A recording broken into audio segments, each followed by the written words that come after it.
Oi, gente, boa tarde, bem-vindos. A gente vai fazer aquele fofoca e papo reto da segunda-feira, que a gente teve que interromper por problemas na internet.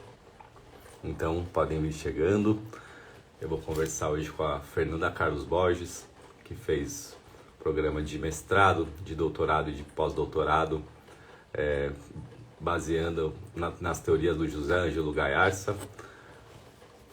E a gente teve a sorte de se encontrar nesse mundo virtual ano passado e tem desenvolvido alguns estudos juntos. Estamos trocando também, oi Ana, bem-vinda, um pouco sobre a clínica. E a gente vai falar hoje sobre esse livro aqui, ó, A Estátua e a Bailarina, do José Ângelo Gayarsa, que para Fernanda é uma das bases da teoria dele de corpo. E a gente está preparando um curso gravado sobre este livro, falando sobre essa base teórica do Gayarsa. E hoje a gente vai debater um pouco aqui algumas ideias. Vamos ver se a gente confunde ou se a gente esclarece algo. Eu vou chamar ela aqui e a gente já inicia rapidinho.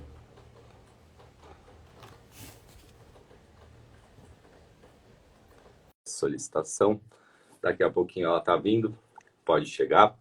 Então, a gente tem algumas outras conversas, quem ainda não viu, pode ir na IGTV, tem outras lives que eu já fiz com a Fernanda, na ocasião dos 100 anos do aniversário do Gayarsa, que foi o ano passado, seriam, né? Ele faleceu aos 90, e aí a Fernanda então organizou um livro chamado O Legado do Gayarsa, e aí chamou algumas pessoas que tiveram proximidade com ele em diferentes momentos da vida, e eles escreveram textos sobre o Gayarsa. Tem textos muito bonitos do Caio Prado, da Monja Cohen, todos eles contando como o Gayarsa influenciou a trajetória deles e também dando uma visão deles sobre o trabalho do Gayarsa. Tudo bom? Dayalan, é isso. Bem-vinda. Bem-vindo. E então a gente... Estou só aguardando a Fernanda chegar para a gente começar esse papo sobre esse livro, A Estátua e a Bailarina, que a gente está transformando num curso. Eu achei muito legal essa alternativa que a Fernanda achou para falar sobre esse legado do Gayarsa. Ela me convidou e convidou o Apolo França, que é um bailarino também, e já estuda com a Fernanda, para debater esse livro. Então a gente fez as aulas, a gente fez essa gravação de curso. Oi, mãe. A gente fez essa gravação de curso na forma de uma aula. Então a gente ia debatendo junto com a Fernanda a leitura desse livro e ela ia colocando os pontos essenciais das teorias do Gayarsa. Oi, Jovi, bem-vindo. Oi, Jackson. Estamos aqui aguardando a conexão da Fernanda. Ela já está chegando. Oi, Mônica, tudo bom? Andréa, vamos chegando, gente. Estamos só aguardando a conexão da Fernanda aqui para a gente começar esse papo sobre a estátua e a bailarina. E, gente, enquanto ela não entra, eu gostaria de dividir também o quanto tem sido importante. O Jackson, bem-vindo. Esse meu encontro com a Fernanda. Primeiro, porque ninguém debate Gayarsa. Então já foi um grande achado, já que minha caminhada nas terapias começa através da leitura dos livros do Gayarsa, sempre solitário. Então, e com poucos espaços de debate, porque ele é pouco levado a sério pela comunidade brasileira, né? Então, em todos os cursos de formação que eu fiz, nos congressos, raramente tinha alguém debatendo as ideias do Gayarsa. E quando ele aparecia, ele era muito mais taxado como alguém polêmico do que como um cientista, que de fato ele era um grande cientista. O Gayarsa foi aluno da primeira turma de medicina da USP, da Universidade de São Paulo, e em todo o curso ele foi, ano após ano, o melhor aluno da sala, e logo depois que ele saiu, ele foi trabalhar no hospital psiquiátrico, e ele conta que é de trem com outros médicos, e nessa viagem de trem, eles começaram a fazer como se fosse um grupo de debates sobre pacientes psiquiátricos, e era mais ou menos a mesma época do surgimento do Reich, o início ali da psicanálise também, né? Na maturação da psicanálise, lá por os anos 20 e pouco. E aí eles foram construindo, então, essa forma de enxergar o raciocínio clínico, e o Gayarsa logo se apaixona pelas ideias do Reich, do Jung, e ele começa a trazer isso de uma forma bem dele. O Gayarsa não tem uma escrita acadêmica, e até por isso ele é criticado, né? Ele escreve em forma de pequenos parágrafos, em geral, assim, compartilhando insights. Ele mesmo fala que ele é a voz do subconsciente da gente falando. Então, realmente não é fácil traduzir o linguajar dele para esse modelo acadêmico, né? Acho que agora a Fernanda chegou. E, então, para mim é uma alegria muito grande ter alguém que me ajuda a debater o Gayarsa e me empresta esses conceitos para trabalhar. Estava falando de você, Fernanda, e do Gayarsa. Estou tentando arrumar aqui, peraí, a altura. Tudo bem, gente? Tudo bem? Tudo bem, você? Vamos lá. Agora está tudo certinho. Está certinho? Ainda está muito embaixo, assim, no buraco. Não, tá ótimo. Então, Fê, eu já fiz uma introdução breve, já falei das outras lives que a gente tem, para quem quiser saber mais de como que a gente chegou até aqui, né? E primeiro eu queria então te agradecer pela presença e torcer para a internet hoje colaborar, para a gente ter um papo bem fluido, bem gostoso. Eu já mostrei o livro, inclusive, estou aqui com ele, ó, A Estátua e a Bailarina. Esse livro tem surpresas a caminho a respeito desse livro. Já falei e acho que quebrei um pouco a surpresa. Eu contei aqui que a gente está produzindo esse curso, né? Eu vou ser o Apolo, e essa forma de aulas, assim, né? Em formato de aulas, e que achei uma ideia muito boa sua, uma forma de compartilhar esse conhecimento com mais gente, né? E até antes de você entrar, não sei se você estava ouvindo, eu estava falando justamente da minha alegria, né, de te encontrar para poder debater o Gayarsa, porque isso nunca tinha acontecido na minha vida, mesmo eu tendo frequentado cursos de psicoterapia e congressos, nunca houve um debate sobre o Gayarsa, e é sempre aquela história, quando se falava dele, se falava como se ele fosse um comediante ou alguém irreverente, mas nunca um cientista do quilate que ele foi. Então, estava falando agora também da história dele um pouquinho, e agora eu queria que você chegasse, ficasse à vontade para a gente começar esse papo. Então tá, então você imagina o que foi para mim, o que foi a minha determinação para fazer toda a minha vida acadêmica em torno da teoria do Gayarsa. Você, nos meios que trabalham corporais, né, você não via a interlocução, eu tive uma sorte imensa, porque eu consegui fazer, uma sorte não, eu soube encontrar as pessoas, né? Eu fiz um mestrado em Ciência da Motricidade Humana na Unesp, e o meu orientador, o Lorenzeto, muito incrível, Luiz Alberto Lorenzeto, logo ele percebeu que aquela pesquisa era interessante, era importante, né? E assim, me abraçou ela, até hoje. Ele é um querido, sempre que eu lanço o livro, faço alguma coisa, ele vem, ele participa, ele me mandou uma mensagem super bonita quando eu lancei esse livro do Legado, né? Eu estava lá quando eu lancei a Filosofia do Jogo, então, assim, tive acolhimento nessa área específica da educação física, mas nessa área de ciências humanas, né? Na graduação, foi uma loucura achar algo, porque eu achava que aquilo tinha a ver com filosofia.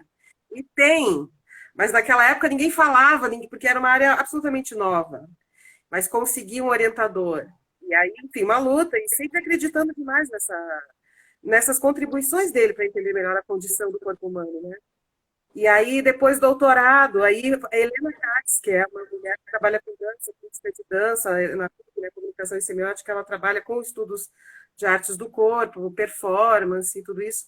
Então, quando eu fui até lá, falei, Helena, tem que ser você. Tem que ser você. Eu vou aqui participar da seleção. Não quero que me encaminhe para mais ninguém.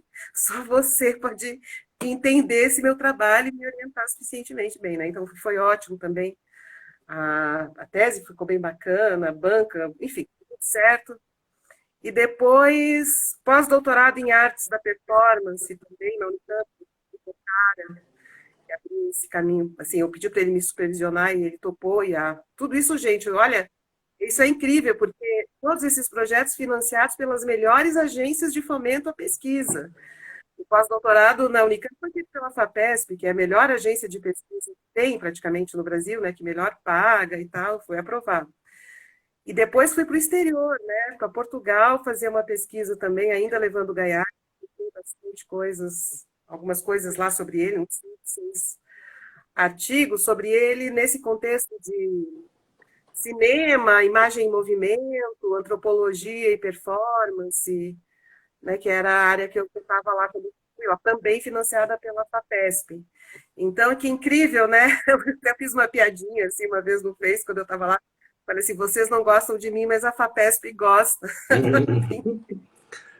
Por ter conseguido, né? Então, assim, então o Gaiarsa tem valor muito, como cientista mesmo, como um cara sério, CDF, ele tem essa imagem popular televisiva.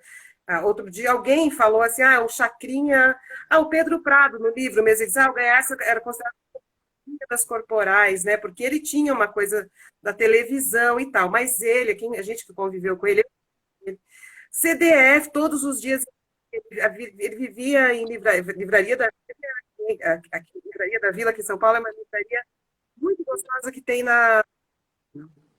Ele ia lá toda semana, comprava livros interessantes, livros de biologia, corpo, até de sociologia, né? Ele comprou uma coleção de sociologia para entender melhor o corpo nas relações sociais. Então, e todos os dias, é assim.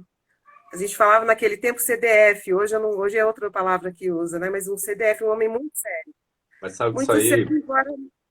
até minha avó fala sobre minha avó, que é a irmã dele, né? Foi irmã dele. E ela falava que desde adolescente ele sempre saía de casa com um bloco de notas, né? E aí tudo que ia acontecendo ele ia anotando. E quando a gente lê o livro dele, a gente percebe muito esse raciocínio, né? Em blocos, né? Tipo, parece mesmo que são anotações, né? E eu acho isso, quando sempre minha avó conta, eu fico imaginando, e eu tô até atrás, se de repente o Flávio, filho dele, estiver assistindo a gente, eu tô atrás dos blocos de notas, hein? Queria muito ver. Se você Muita gente. estiver por aí, vamos fazer o esquema pra gente pegar isso daí, dar uma olhada. A gente tem que fazer mesmo, eu acho que um trabalho nosso, porque assim, o Brasil tem uma coisa muito triste que é essa condição colonial, a gente já falou isso outras vezes, mas vamos repetir aqui um minutinho rápido, essa coisa colonial de subserviência ao pensamento internacional de um modo não antropofágico, né?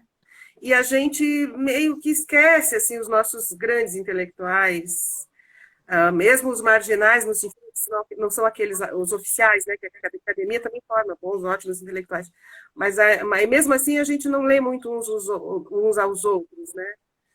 E a gente fica mais comentando os estrangeiros, ou sendo aqui no Brasil como é que fala, o ponto comercial, né, de oferecer a coisa. A gente faz o mercadinho do estrangeiro, né?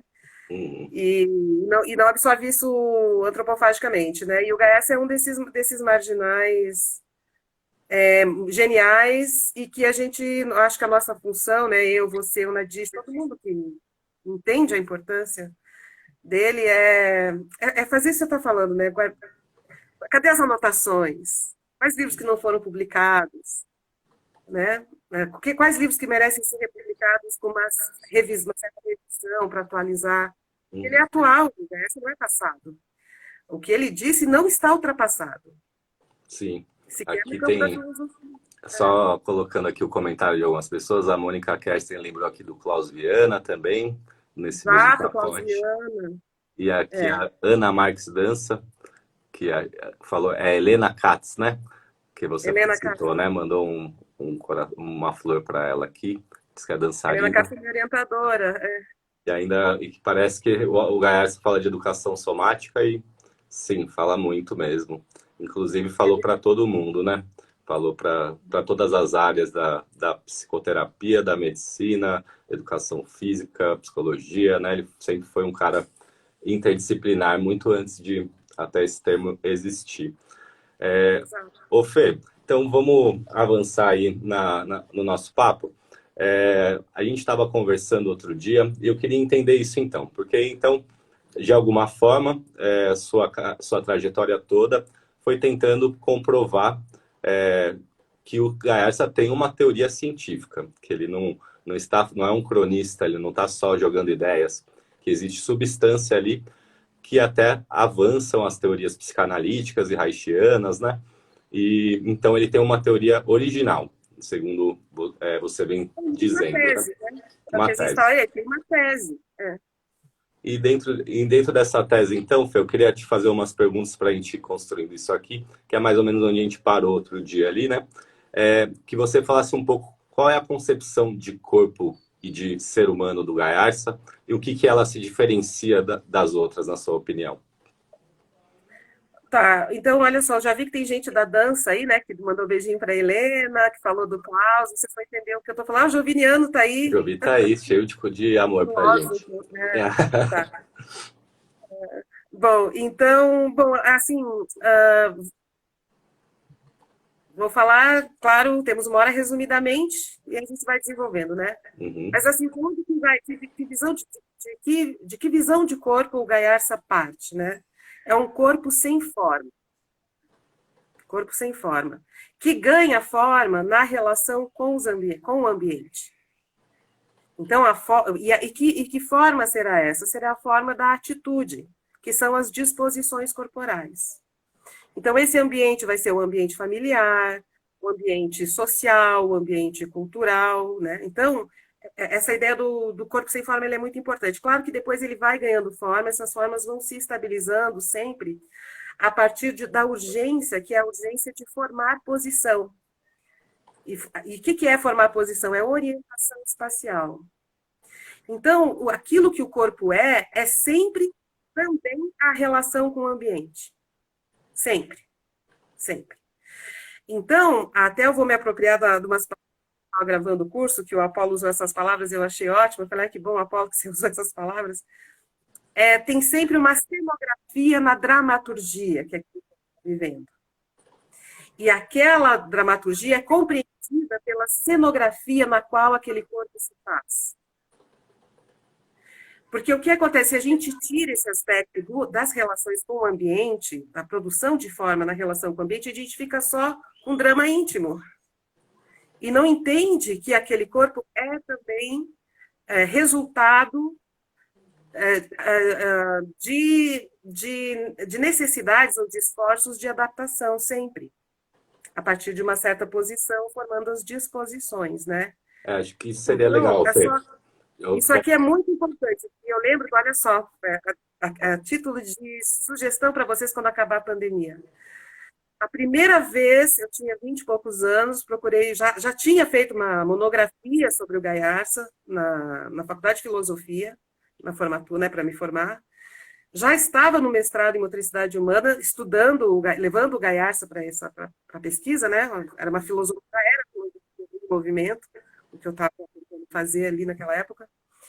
E eu fui pela primeira vez fazer um curso com o próprio Gayarsa. Eu falei assim, nossa, ele está aqui em São Paulo, eu vou lá procurar o cara.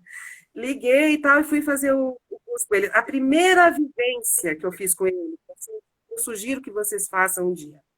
Era assim, então chegamos lá, tinha um grupo que ninguém se conhecia, e ele fez a seguinte proposta de exercício. Cada um de nós, ou quem quisesse, né, caminhava no centro do salão, e ele dizia assim, vamos fazer de conta que eu sou um diretor, que eu vou criar uma história, mas eu vou criar essa história a partir do corpo dos atores. A história não está escrita antes. Então, vocês vão andar aqui, vão fazer de conta, e os outros vão criar a história a partir desse corpo. E aí a gente ia, e as pessoas falam, eu acho que ela não sei o quê, ela deve ter a mãe assim, ela deve ter o pai assim, ela isso, assim, começa a inventar, assim, a partir do corpo, imaginar qual é o ambiente daquele personagem, qual é o seu cenário, qual é o seu ambiente de vida que faz ali. É impressionante, é impressionante, é impressionante como o corpo carrega um ambiente. Porque quando você faz um exercício desse, as pessoas dizem coisas que você não acredita. Eu já experimentei, por exemplo, comigo mesmo, ela deve ter uma motinho. E eu tinha. Como é que eles faziam? Estava no meu corpo a moto. Alguém viu a moto no meu corpo. Aí eu lembro que eu também, uma vez, com outro grupo, num grupo meu, né? Uma pessoa falou de alguém assim, deve morar no Butantã. Até achei estranho, porque eu achava que ele não morava no Butantã. Quando ele falou assim, cresci no Butantã. Quer dizer, estava no Butantã aquele corpo, né? E as pessoas conseguem supor muitas coisas. Claro que às vezes não é exatamente a coisa, mas é algo que você vê que tem essa composição, que revela essa composição entre corpo e ambiente, Ô, né? Fê, Que não é exatamente a mesma coisa, mas faz a composição. Então, só para dizer para vocês assim, então, o que o Gaiarsa propõe de análise, de psicanálise, uma psicoanálise corporal, tem a ver com a análise desse entre o corpo e o ambiente, que é a resultante. Né? Esse corpo está pronto para quê? Ele está adaptado a quê? Ele não está se atualizando em quais atitudes que não estão criando um deslocamento com relação às mudanças do seu ambiente, né? Fala mais um pouquinho, você quer fazer uma pergunta? eu Senão eu tenho queria mais uma coisa. voltar um pouco, Fê. Só que se você Ah, quer concluir, eu queria voltar ainda nessa, porque para esclarecer um pouco mais essa ideia das disposições corporais, porque isso não é um termo muito utilizado, nem em psicoterapia e nem em lugar nenhum. Então, se a gente pudesse explicar melhor isso, acho que seria legal também. tá. Vou falar disso, mas antes então eu vou voltar àquilo que eu ia falar antes, né? O Arthur, ele tinha um conceito de corpo sem órgãos, né? E que foi adotado pelo Deleuze e pela esquizoanálise, né? Esgotaria essa ideia que o corpo é sem órgãos, né? Por quê? Porque hoje a gente tem essa ideia do corpo anatômico, que é um corpo construído pela modernidade. O que é o corpo? É a anatomia e a bioquímica, certo? Tá. Então, de fato, o nosso corpo tem anatomia e tem bioquímica. Mas esse corpo, que é anatômico e bioquímico, ele produz resultantes abstratas na relação com o ambiente. Ele produz outra coisa que vai além da bioquímica, que vai além da anatomia. Né? Ele produz um modo de estar no mundo. E esse modo de estar no mundo é nisso que eu estou falando, que é o entre, né? E que o Gaessa falava de resultantes. Né? Então, qual é a resultante dessas disposições, desta memória, dessas atitudes? E às vezes a gente está numa situação, a gente traz para uma situação nova resultantes de situações antigas. E a gente faz isso mesmo, né? Normal, só que a gente se atualiza, né? A questão é como é que a gente vai atualizando isso. Como é que a gente vai se. Então, não se trata, no caso do Gaiarsa, eu acho, e aí nisso também acho que tem a ver com filosofia contemporânea, não se trata de corrigir um problema, um erro do passado, uma coisa que deu errada, mas de favorecer processos adaptativos aos novos ambientes. Então, é mais favorecer a adaptação, como fazer isso, aí ele também sugere como, e do que tentar corrigir o troço lá. Então, o que é amadurecer? Né? Amadurecer não é correr atrás do prejuízo. Amadurecer é favorecer processos adaptativos. Está muito escuro aí? Ah, agora, não, tá bom, Fê. Não? Tá. Tá. Ô, Fê, então, Tá, disposições corporais, vamos lá, né? Você falou de uhum. disposições corporais. O Gaes, ele fala de... ele trabalha em cima da seguinte trama, né? Assim, no corpo, né? Primeiro, vai dizer, ó, formar postura não é uma coisa simples, a postura humana é extremamente complexa, pá, então isso tem um monte de outras áreas também que pensam a mesma coisa, né? De trabalhos corporais e tal. Aí ele diz, bom, então o que a gente faz, né? Assim, sobre a atitude, a gente seria, bom, o corpo sempre está em algum lugar, né? E deste lugar a gente cria respostas com relação ao ambiente. Essas respostas, elas que vão produzindo a forma nesse corpo sem forma, que é a história desse corpo, que é a inteligência dele, que é a capacidade adaptativa dele e tal.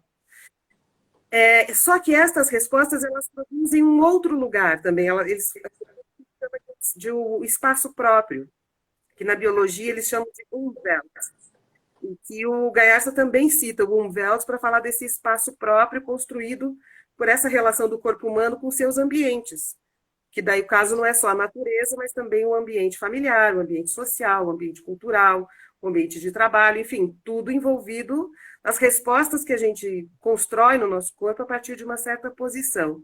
Então, esta segunda posição, ela cria uma outra espacialidade, né? Singularizada. E é esta espacialidade que se consegue perceber que é uma cenografia que está no corpo, que compõe com o corpo, que a gente consegue ver num exercício como aquele que eu te falei. Tá? Aí, para quem está aqui da área na história da arte, né, tem também o Meyerhold, né, do construtivismo russo. Todo o trabalho dele também a dramaturgia dele, quando ele desconstrói o drama burguês no teatro, ele também, a pesquisa dele é esse, e ele está com base nisso que é onde o Gaiarsa também se baseia, que é a questão da biomecânica. Só que eu acho que o Gaiarsa nunca leu o Meyerhold. Nunca leu. Mas eles fizeram coisas parecidas, pensando na ética estética do teatro, né, da arte do corpo, e o Gaiarsa pensando na psicoterapia. A relação do corpo com o ambiente, esse espaço onde o espaço é introjetado no corpo e o corpo também projeta no espaço, essa trama que acontece entre o corpo e essas relações espaciais. Por que eu falo espaço? Porque o espaço é sempre uma imagem continuamente construída na nossa mente. Continuamente. Não é que uma vez dada a ideia de espaço, ela está resolvida na infância. A gente está o tempo todo remapeando, reimaginando, reconfigurando um mapa mental, espacial, e qual é o meu lugar no mundo, neste mundo que se apresenta. A gente está o tempo todo resolvendo isso, sabe? E eu acho que o Gaiarsa, ele explica muito claramente isso nesse livro da Bailarina. E aí, bom, então ele fala de posição e atitude, né? Disposições esse. Então, o que é atitude? Atitude é aquilo que a gente está pronto para fazer. Bem isso, é a preparação do corpo, né? Isso que a gente, então então ele não pensa também em partes do corpo, ele pensa nessa síntese, que é a síntese da atitude. E a atitude é sempre a história de uma relação, então ela sempre traz um ambiente antigo para um momento presente, esperando que aquilo se componha. E às vezes a gente precisa fazer adaptações e modificar essas expectativas dessa geometria dinâmica, que é a base da consciência, vamos dizer assim, certo? Uhum. Se eu tiver muito complicado, vocês coloquem aí, gente, que eu Pode melhoro. perguntar, gente. A gente vai voltando, fica tranquilos. Mas ele não fala disposições, né? Ele fala atitude, né? Que é o que o corpo está preparado para, né? Que traz consigo uma história e um ambiente, né? E uma expectativa. Tá. Quem fala disposições corporais é um sociólogo francês, que é o Pierre Bourdieu, que eu acho que é a sociologia do Gaiarsa. Então, eu acho assim, ó, o Gaiarsa e o Pierre Bourdieu são um para o outro o que o Reich foi para o Marx, sabe? Então, se você pega assim a questão do corpo e política no Reich, e você tem a partir do pensamento marxista que está movendo a Europa e as grandes expectativas e as utopias naquele tempo. Então, um está para o outro, né? É outra coisa, ele é um tipo neo-marxista, mas ele já traz outras questões que não estão lá no pensamento marxista, né? A ideia de campos sociais, de posição dentro dos campos sociais, de disposições morais, como que essas disposições têm a ver, são produzidas a partir de um lugar em que você se forma em um certo campo social, como isso a sua percepção, a sua ação, a sua mil coisas do seu comportamento. Enfim, ele tem toda uma pesquisa sobre isso na área da sociologia. E aí o Bourdieu, eu já falei isso algumas vezes, ele diz assim, eu queria ter estudado biologia para entender melhor como essas disposições corporais são produzidas no corpo. Tá? Só que aí eu digo, não foi isso foi o que o Gaiarsa fez. Então, o Gaiarsa é uma psicologia, então, é uma psicologia daquilo que é a sociologia. Juntando os dois dá um sistema mais complexo de pensamento interessante, sabe? Ô, Fê, então, só vou voltar mais uma vez. Então, quer dizer que conforme eu vou me desenvolvendo, eu vou incorporando disposições corporais. A gente sabe que o nosso corpo produzindo, né? Produzindo. Vai produzindo disposições corporais. Mas nesse primeiro momento, se eu estou pegando isso, por exemplo, eu aprendendo por imitação, imitando as posições do meu pai, por exemplo. Aí eu estou incorporando ou estou aprendendo? Tô Está aprendendo. incorporando. É. É, Mas então, você está incorporando numa outra trama, né? Quer dizer, por mais que você incorpore o teu pai, tem algo em você que não vai ser exatamente igual, porque você também tem uhum, outras respostas. Então, essa questão das atitudes corporais, elas são na forma de trama. Então, esse conceito de trama eu acho muito lindo, porque me remete, até escrevi sobre isso já, vocês podem achar na internet, gente, coloquem lá, Teoria do Encosto, na revista uhum, Performatos, que eu falo sobre as moiras e sobre no corpo, né? Porque é que essa ideia da tessitura e da trama, né? As moiras são entidades mitológicas do destino, né? Entre os gregos. E elas tecem, como é que elas tecem, elas fiam o destino num teatro. E existem outras deusas que também são deusas tecelãs, nórdicos, tipo, maravilhosa, que era Friga, e ela tece o destino num grande tear, ela faz, né? E então é isso. Então, quando você incorpora o teu pai, esse fio da incorporação de algum jeito do teu pai, quando você se identifica como o modo como ele expressa, por exemplo, a autoridade dele ou a masculinidade dele, enfim, estou chutando qualquer coisa, né? Isso é tramado com outras coisas que também existem no seu corpo, inclusive com a tua objeção a ele, uhum. entendido como algo que você se opõe a ele. Então, essa é a ideia da trama, que hoje em dia está na moda por causa do Deleuze de falar de rizoma, que é o rizoma, Uhum. esse rizoma, né, que é rizomático isso. Então, nunca é exatamente a mesma coisa. Isso não vai produzindo, então, a semelhança, nem uma diferença radical nesse caso, no sentido de não é nada, não tem nada a ver com as referências que eu tenho, não. Vai singularizando, né? Vai produzindo uma coisa que é mais singularizada e que às vezes conflitua uma com a outra.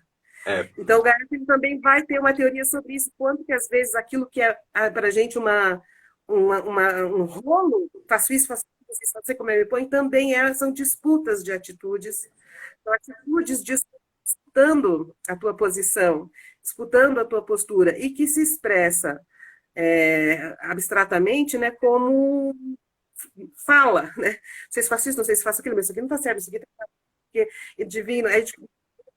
Verdade, são atitudes estão disputando a nossa postura, vamos dizer assim, de uma forma mais simples, né? uhum. Agora, assim, claro, tudo isso a gente está falando de uma maneira super simplificada, né? Então, essa é a condição da produção de forma do corpo humano e é assim que a gente, né, acontece nesse mundo. Ô, Com Fê, relação às normas e às moiras, também eu acho muito bonito, porque é uma das imagens que marcou muito na vida, até porque o pai do Gaiarsa era um cara da tecelagem, eles tinham uma fábrica de tecelagem, né? O imigrante italiano, né? E o Gaiarsa ele vai dizer assim, ó, que os tensores musculares, quando vão tramando a nossa forma, as nossas atitudes, as nossas posições e o nosso destino, que é a forma como a gente se coloca e produz um destino no mundo, que é feito por esses tensores e que eles são como cordas de um tear. Eles descrevem, são como cordas de um tear. Só que daí ele associa com aquele bonequinho articulado, né, o é o fantoche. fantoche. Também. Mas aí eu acho que tem mais a ver com essa trama das moiras, porque com essa trama da friga, porque é uma coisa que vai pela imanência, não tem uma mão conduzindo, né? É uma trama que vai se produzindo nesse campo do acontecimento mesmo, né, das relações, e vai produzindo forma, puxando fio. Então, eu acho uma imagem muito bonita, Ô, Fê, muito queria bonita. E está chegar no. chama teoria do imposto, não me lembro, é a teoria do imposto, eu não lembro o subtítulo, mas está na revista Performatos na internet. Se colocar o título, você acessa. Fê, vou só dar uma lida aqui, o pessoal tá falando. A Mônica falou aqui de Biotensegrity. Conhece? Exato. É isso, né? Exata. Hoje está se falando muito em biotensegridade. Uhum. Inclusive, a gente tem a Sônia, né, que se vinculou a esse grupo, né, que está trabalhando comigo esse legado. Ela já trouxe para a gente a questão da biotensegridade. Eu já pedi para ela fazer um curso sobre isso, relacionando esse conceito, essa questão da biotensegridade, que é incrível com o Gaiás. Ele não usa essa palavra porque naquela época não existia essa palavra. Uhum. Ele explica, ele formula toda uma condição ética e também com relação a fenômenos da consciência, tendo por base a biotensibilidade da postura. Sim. Isso que eu queria deixar um pouco mais claro aqui, Fê, quando eu comecei aquele raciocínio. Então, a gente vai não só incorporando, como também criando disposições corporais de acordo com o ambiente, com todas as relações, né? E aí, então, e depois e aí depois eu fico, porque você fala assim, né, Fê? Uma neurose como é que é? É uma confusão mecânico-afetiva. Porque é o momento que, então, eu não tenho uma disposição corporal adequada, né, para aquela relação, para aquele momento. E como é que pode ser, então, se eu estou sempre incorporando, se eu estou sempre podendo criar novas disposições? A vida vai dar trabalho para sempre.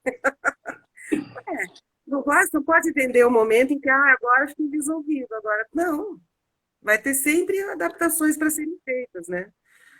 E sem que essas adaptações, assim, porque o que acontece? A gente traz o mundo velho para o mundo que está surgindo, né? O Gerson diria. Mas traz isso no corpo, traz isso nas disposições. Então, como é que você ajuda uma pessoa a entender essas disposições que ela traz?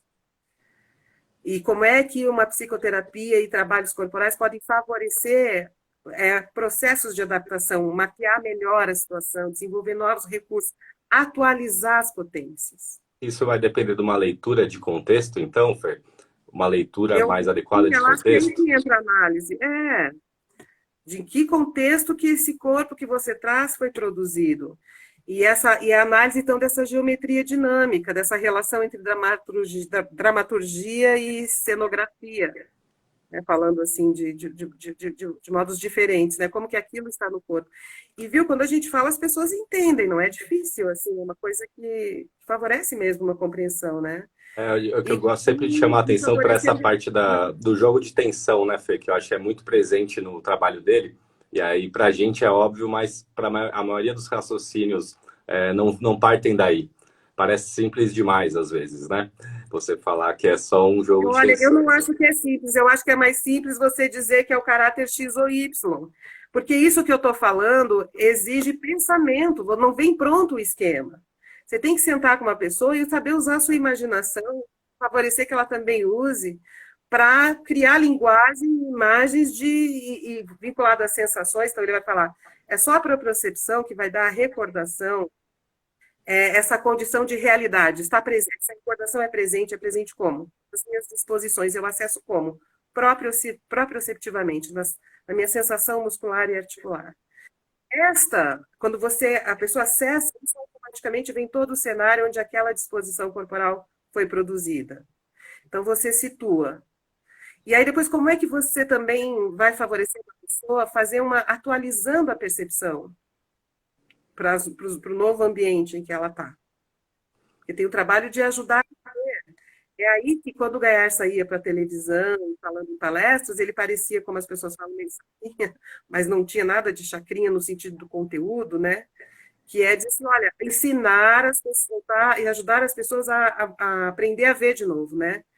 Claro que quando ele fala assim, parece simples demais, mas o que ele estava dizendo assim, ajudar as pessoas a mapear de novo a situação. Então, não é ver de um modo paranoico ou de modo controlador. Aí, assim, piscou o olho assim, quer dizer assado, dobrou o braço assim, quer dizer assado, cruzou as pernas assim, quer dizer assado, puxou, não sei o que, ele prendeu o ânus e aquela coisa. Se não partir do princípio, a gente não sabe o que é aquilo, a gente só vai saber a função daquilo na relação, a relação, né? Aquela dramaturgia com a situação com Sim, a qual ela está envolvida. E ajudando as pessoas a mapearem a nova situação. aqui o Jovi colocou aqui é, vários elogios para você, dá para entender super bem, você explica super bem. A teoria simplifica, nossas adaptações são complexas. Maravilha, a própria Exato. percepção para mapear o presente, né? Essa palavra aqui E o também está passado, forte demais. Joviniano, e o passado também, porque é só, por exemplo, aí ele cita o Bergson, o Gaiarsa, né?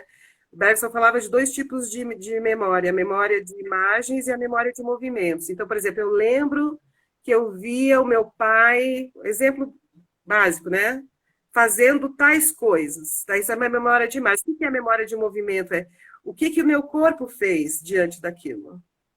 Então, eu produzi uma resposta para aquilo, e se aquilo durou, se permaneceu, se foi um recurso que teve duração, aquilo que criou uma disposição corporal em mim. Então, eu mantenho a resposta àquele pai em mim. Então, o Gaiarsa, ele vai dizer, bom, o Reich já se ligou disso, que a memória de movimento está no corpo.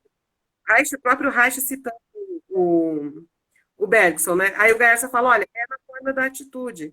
E é a própria percepção que vai fazer com que isso que parece uma coisa só do passado, eu perceba que está ainda presente na minha vida. Quer dizer, eu tendo a me colocar com relação ao Arthur, exemplo, como eu me coloquei com relação à minha mãe durante muitos anos da minha vida, ou como eu me coloquei com relação àquela ambiente escolar. Quer dizer, então, assim, está no corpo essa memória na forma de disposições que são acessadas pela própria percepção.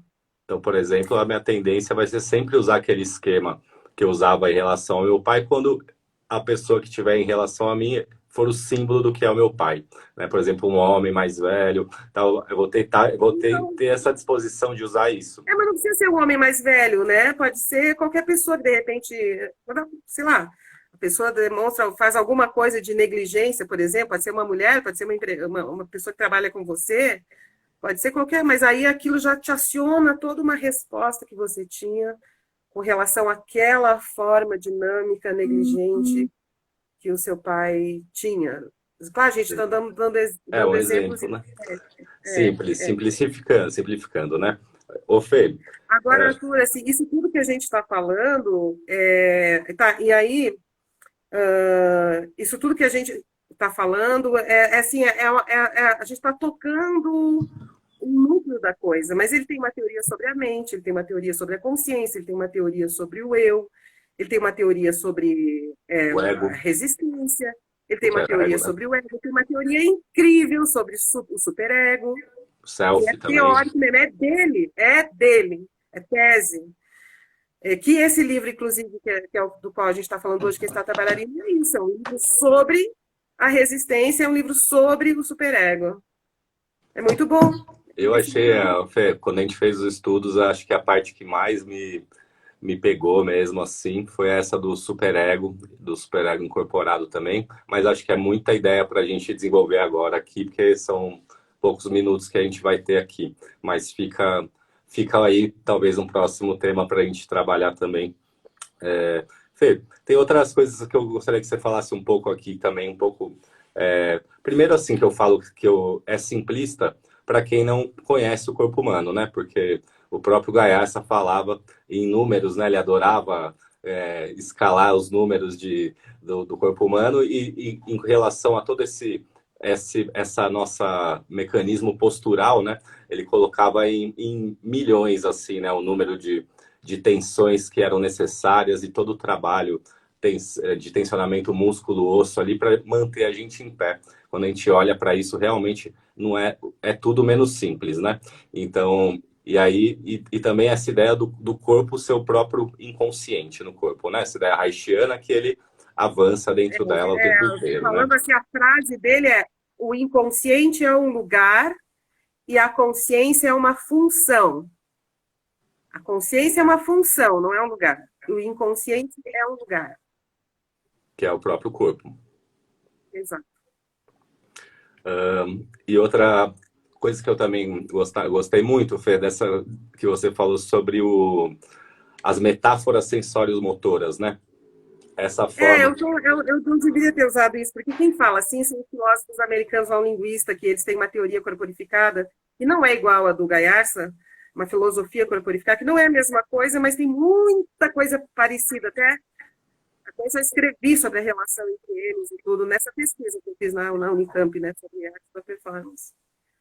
Mas o certo mesmo, no contexto do Gaiarsa, não é falar metáfora sensório motora, que aí já é um desdobramento, uma coisa inicial que o Gaiarsa fala, usar as palavras do Gaiarsa.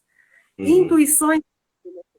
A linguagem nasce... Repete, por favor, Fê, que travou. Intuições. Essas intuições depois viram metáforas aplicadas a outras situações, né? Então ele diz assim, por que a gente fala atenção, intenção? Usar essas palavras básicas.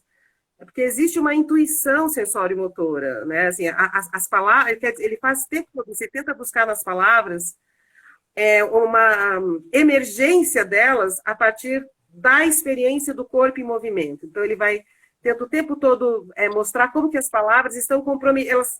Na verdade, é como se elas tivessem surgido, na teoria do Gayassi, para fazer a gente ver o que está acontecendo no corpo e nas relações entre os corpos. Então, por exemplo, explicar. Eu acho maravilhoso isso. Plicar é fazer uma prega. Explicar é desfazer uma prega. Então, a coisa está pregada ali, você vai, deixa eu explicar. Você desfaz uma prega, né? E várias palavras têm é como se elas tivessem essa função de fazer esse corpo em movimento na relação com outros corpos, se posicionando, plicando, descomplicando. Essa é uma delas. Né? E essa do complicar eu gosto muito, porque essa coisa que hoje se fala assim do rizomático, né, do complexo.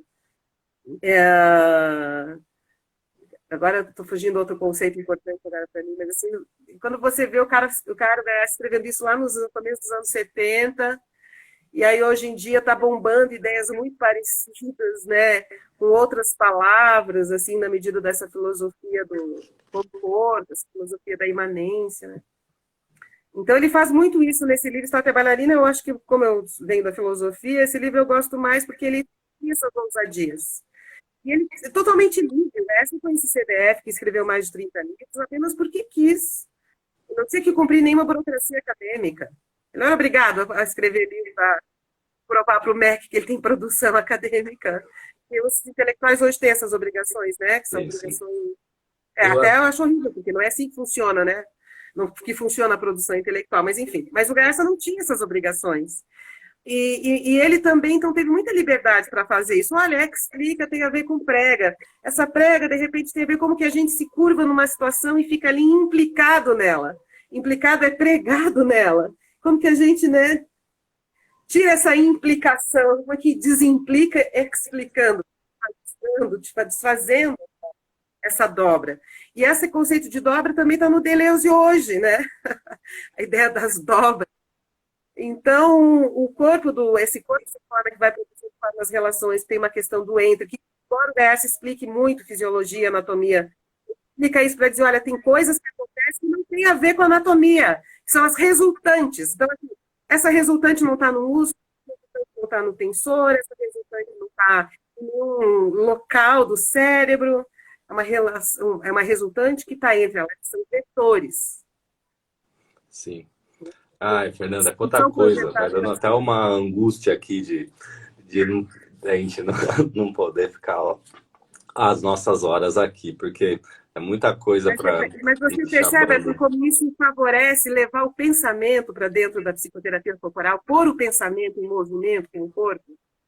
Isso é diferente de você pegar um esquema e aplicar ao corpo de um indivíduo.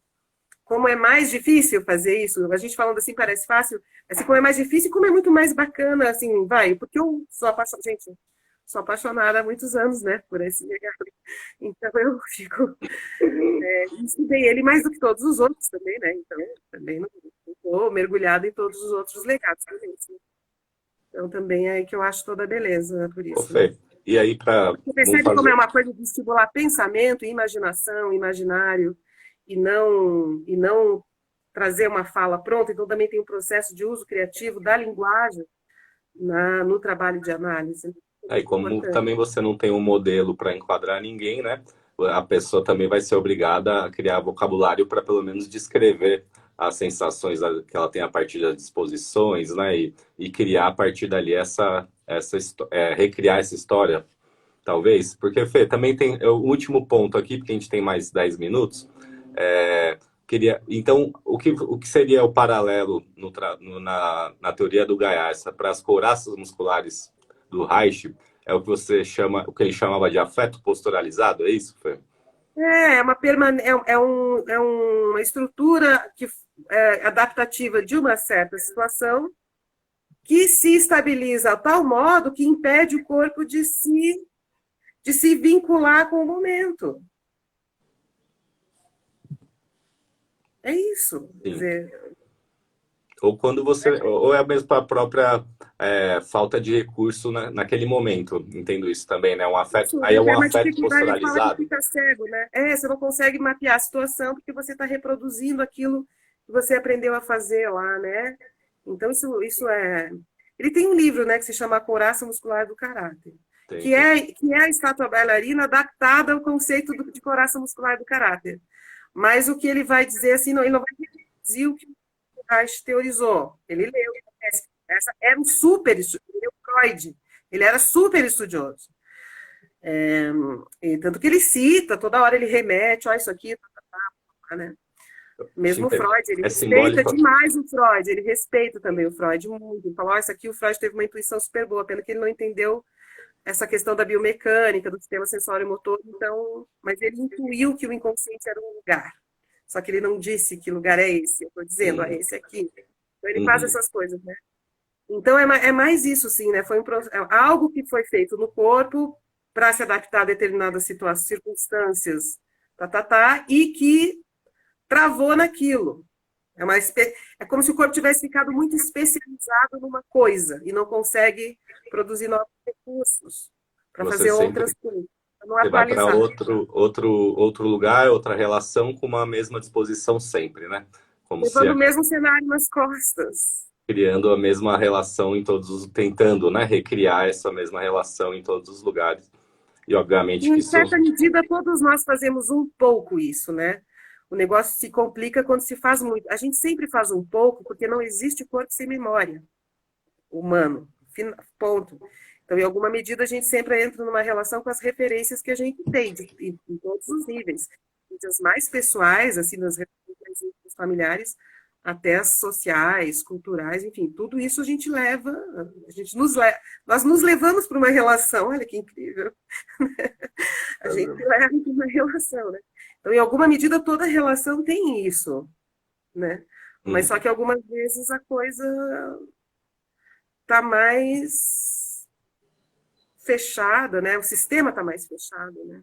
você Está sempre mais vai dar a redundante. mesma resposta, né? Se você tiver sempre com a mesma disposição, você tende a dar sempre uma mesma resposta também. E de repente, e aí vai faltar essa análise do contexto, se colocar de acordo com o contexto, né? Mas claro que sempre serei eu e minhas tensões ali, né? A Então, memória, a história, sempre mas, será, não tem como. mas com milhões de possibilidades de se recolocar. Se são milhões de Mais possibilidades. Milhões já é muito, né? Mais possibilidades. milhões assim, né? No Sejamos mais cenário humildes com ideal. nós mesmos. Os cinco papeizinhos dá para fazer, vai. Ai, Fê. Poxa, será que. Bom, então a gente tem mais 8 minutinhos. Você quer falar alguma coisa, Fê, que você não disse ainda?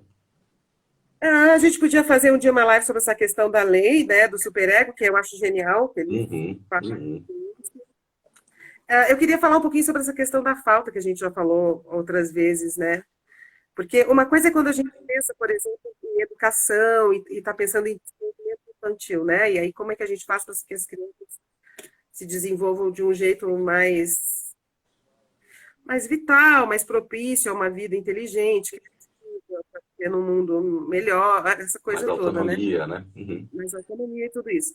Outra coisa são as situações quando já aconteceu, assim, a criança já nasceu em situação de guerra, sabe?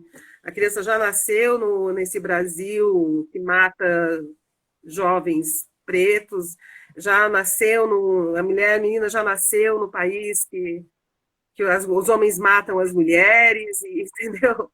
E feminicídio é a cultura popular, né? Então, isso já aconteceu, já deu medo, o pai já matou a mãe, sabe? O amigo já foi morto pela polícia. Não tô dando. Isso já deu a merda. A mãe já estava sozinha, criando 5 filhos, trabalhando pra caramba e deixando a filha de 10 anos cuidando dos 4. Isso tudo já aconteceu, tá? Já aconteceu. Então, todos os ideais de desenvolvimento caíram por terra, né? Já surgiu ali uma vida, né, criando disposições para um ambiente difícil.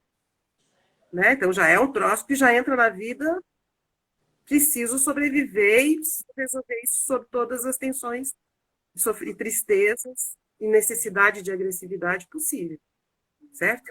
Ou de CD, ou de colapso, né? Já 14 anos já está colapsado. Então, é nessas condições que eu acho que eu gosto de pensar no Nietzsche. E que eu acho que o Gayarsa também, em alguma medida, ele favorece isso, essa compreensão de corpo que ele tem, assim. Entender que essas histórias não são histórias em falta, são histórias a serem contadas e respeitadas. Sabe? Entra uma pessoa, que história que você tem para me contar? O que você fez diante disso? Ah, fiz tais coisas. Pô, sobreviveu. Entende? Então, assim, Reconhecer o valor das posturas que ele adotou. exato. Valorizar a única vida que nós temos. Isso é muito nietzschiano, né? Você tem só essa, não adianta submeter ao ideal em relação ao qual você está em falta. Ah, mas se eu tivesse. Ah, mas se tivesse isso, se não tivesse nascido em situação de guerra, se não tivesse nascido no governo Bolsonaro, se Se não fizesse tivesse isso, se fizesse nascido num aquilo. país que tem feminicídio, se meus pais não tivessem tal coisa, bom, já foi, você já viveu. Então, que história que você tem que contar, que história que o seu corpo conta, e valorizar isso, para não colocar a pessoa na situação de. Porque a gente cai no ressentimento, se isso acontece, né? A gente cai no que o Nietzsche chamava de no ressentimento e no rancor, né? Muito fácil, né? No mundo que gira em torno de ideais que nunca são cumpridos, a gente cai no sentimento de insuficiência e rancor que desvaloriza a nossa própria experiência, a nossa própria vida. Então, por que eu estou dizendo isso? Porque eu acho que o Reich, que eu curto muito o Reich, foi o Reich que me abriu a porta para o Gayarsa, né? Primeiro eu li o Reich, aí por causa do Reich eu fui ler o Gayarsa, porque era o Reichiano que tinha no Brasil. Então, eu gosto bastante do Reich. Mas o Reich ainda tem uma ideia, ainda tem um corpo ideal, com relação ao qual o neurótico está em falta. Sim. Então, eu acho que a gente precisa repensar isso, só isso. Mas eu até entendo que o Reich tinha também, porque era uma época mesmo das grandes revoluções, das utopias. Pensar nesse novo corpo, no novo mundo, que estava acontecendo mesmo, Uhum. legal, fazia parte, né? Sim. Hoje daria para. A gente já perdeu a Existe. esperança, né? A gente Não é já que perdeu perdeu as essa esperança. esperanças. Eu acho até que tem, uma vez, eu não li esse livro, não sei nem se eu comprei, mas eu peguei na mão e vi, alguém fez uma coisa sobre Nietzsche e Reich. Ou eu que fiz, não sei, não lembro. Ô, Fê, Mas eu acho que a gente podia atualizar o Reich com o Nietzsche, né? E eu acho que o Gayarsa, de alguma maneira, é um caminho para fazer essa atualização da falta que tem no pensamento original para essa coisa que é a valorização das histórias e o desenvolvimento de potências adaptativas, que são formas de ver, formas diferentes de ver. Quando eu estou falando assim, a pessoa que já está ali outra vez, claro que isso não significa você pensar, se vai fazer uma escola, ou se fizer políticas públicas, aí já é um outro momento, é outra coisa.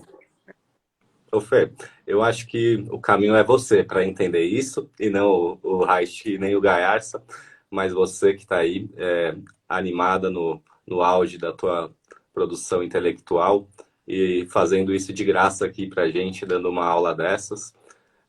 Eu quero fazer uma propaganda para você, então, aproveitar que estamos aqui. A Fernanda, ela tá lançando uma universidade aberta, a Tenda, né, Fê? Me corrija se eu estiver É enganado. a Tenda, Escola da Tenda, onde a Escola gente da vai Tenda. oferecer cursos sobre esse legado. E aí também ela tem um grupo super legal de sábados de 15 em 15 dias, que é um grupo de análise e cuidado, onde ela desenvolve esse trabalho, então, na prática, no momento é online, né, como deve ser. Eu já participei de alguns e realmente é tocante a tua sensibilidade para o trabalho e as técnicas, a forma que você enxerga as técnicas, muito rico. Além de que você cobra um valor super acessível e, assim, social até, R$ 50 por sessão, ninguém cobra isso. Ontem eu estava até assistindo outras lives e as pessoas falando como se as terapias chegassem a alguém, né? Esse mundo é muito pequeno, né, Fê? A gente sabe Não, que. eu coloquei esse preço porque eu abri esse grupo, foi quando eu lancei o livro sobre o legado do Garça, várias pessoas me procuraram, eu abri o grupo. Plena pandemia. As pessoas sendo demitidas, assim, como é que eu vou? Ah, R$ 50, eu ganho alguma coisa, é meu trabalho, mas as pessoas também podem pagar, né? Aí Uhum. de 15 em 15 dias dá R$ 100 por mês, que é algo que é possível. Ainda assim, se a pessoa tivesse zero, porque tem pessoas que estão com zero grana, classe média, com zero grana. Então, foi por causa disso, né? Porque foi o contexto da pandemia. Vocês podem, se quiser, se tiver interesse, se aproximar. O e-mail é legadogaiar.com. E eu tenho um canal no YouTube que ela chama Filosofia em Movimento.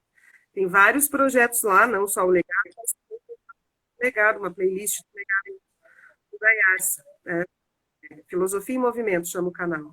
Sim, E o então, e-mail é legadogaiarsa.gmail.com. e a Fê também está no Facebook, Fernanda Carlos Borges, e também está aqui no Insta, Fernanda Carlos Borges. Então dá para Livros, encontrar. filosofia do jeito, Essa mulher mulher do produz, gente. Isso aí dá para passar um tempo, viu? Estudando. Esse aqui vale a pena ler, porque é realmente porque tem gente dizendo terapia, psicoterapia brasileira. Tem poucas, talvez a Roberto Freire, o Gaiarsa e a filosofia do jeito mesmo, né? Uhum. A abordagem brasileira não é feita no Brasil. Se faz muitas coisas no Brasil que não é exatamente brasileiro, né? É o Sim. fato de ter feito no Brasil que é brasileiro. O que é ser brasileiro, né? Acho que é uma Ah, coisa que a gente podia fazer uma live sobre isso, né? essa ideia da antropofagia, junto com tudo isso, também merece ser desenvolvida. Não falta ideias aí, né, Fê? Acho que a gente tem muito tempo Aqui está para isso. Aqui no trabalhar. último capítulo é relacionando Gaiarsa e Oswald de Andrade. Gaiarsa e antropofagia cultural. Coisa linda. Como é que chama, Fê? Eu não consegui ver direito. Para um pouquinho A ele ali. filosofia do jeito sobre o modo brasileiro de pensar com o corpo. Boa. E, Fê, já tem gente aqui falando que vai comprar os livros do Gaiarsa. Já fala com o pessoal da Sumos que a gente está vendendo mais que eles. Tá na hora. Vamos fazer umas E parcerias. compra o meu também. Compra a filosofia do jeito, que você vai gostar muito. Eu vou Meu. comprar já. Agora eu tô. Tem um monte de Gaiarsa aqui me esperando também aqui do lado, Fê. Fê, então eu quero também aproveitar para promover as minhas sessões abertas. Eu também ofereço sessões de práticas de bio abertas e gratuitas a qualquer um interessado. É só clicar no link da minha biografia e você é direcionado direto para um grupo de WhatsApp, pelo qual eu vou enviando os links. Então, toda semana tem uma, os horários vão alternando e eu me comunico por esse grupo. Então, quem quiser também conhecer mais meu trabalho, tem essa via que também é gratuita. De alguma forma, a gente tentando tirar essas técnicas desse grupo tão seleto e pouco sofrido, que é a elite brasileira, né? Então vamos caminhando juntos. Fê, poxa, não tenho nem como agradecer, é sempre um privilégio ouvir você e essa sua disposição e garra em passar esse conteúdo com tanta paixão e com tanto conhecimento, né, que você acumulou. Vamos fazer outra logo mais e vamos ver É se a muito pandemia bom acaba, a sempre gente faz ao conversar. vivo. É muito bom sempre fazer live contigo, Arthur. Você conduz muito bem as lives, é muito bom. Obrigado, Fê. Obrigada a gente que acompanhou, tá? Ficou até aqui, né? Aqui tem a Cláudia Irota, que também disse que conheceu o Gaiarsa, que chegou esses dias aqui, e agradecendo pela disposição e sensibilidade. O Jackson, que mandou 1 milhão de corações pra gente. Valeu, Jackson. Carlinha, minha mãe tá aqui também, aplaudindo a gente. Fê, muito obrigado. Então, já já a gente se fala. Qualquer coisa precisar, estamos aqui também. Tamo junto, tamo junto. Valeu, Fê. Beijo, então. Valeu, pessoal. Até Beijo. mais. Tchau, até a próxima. Até.